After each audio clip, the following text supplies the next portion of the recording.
amawulire amalala agaleera agakutte simanyi bwe mu ggwanga gakutte naye ku sayidi yange omanyi nze njagala nnyo ebyenfuna. Baga Uganda egenda kufuna biliyoni 2 eza dola okuva mu World Bank. Owulira naye akasingo okusanyusa kali wano oba bye weetaaga okumanya. The World Bank will give Uganda over $2 billion in new financing in the next 3 financial years to fund economic development, a top Ministry of Finance official said on Tuesday. Bino Minister yabyogera.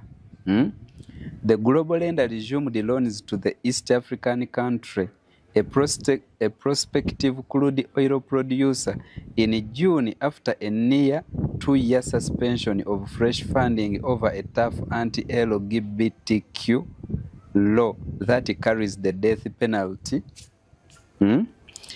for some same-sex offenses.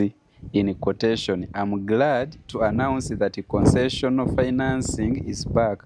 In the next 3 financial years, the World Bank will disperse over $2 billion of new money to finance our development. Ramadhan Govi, Minister of Finance Permanent Secretary, who also doubles as Secretary Treasury, said in a statement sent out to media.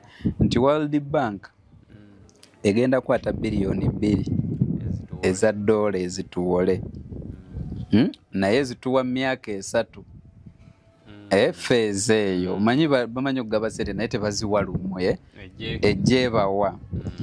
Kati Ramadhan Gobi ye yabyogedde.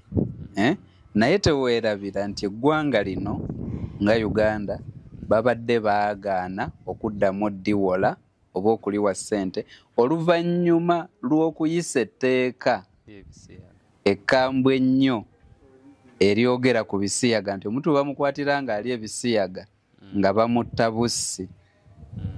Okitegedde? Naye ate kati World Bank ezzeemu ekkiriza eddemu etuwe kasente. Era Ramadhan Gobi agambye nti ye musanyufu nti Uganda tugenda kuddamu okufuna kasente. Era bagenda tuwa biliyoni 2 sente zino zituyambeko okuddukanya emirimu. Bagambye sente zino zigenda kusinga kugenda mu byantambula, mu mafuta, mu kompyuta, mu bya bulimi ne sectors endala. Okitegedde? Kati lwaki eggule lino linkutteko ne batugamba nti in fact balina mu nteeseganya ne IMF. IMF yogimanyi?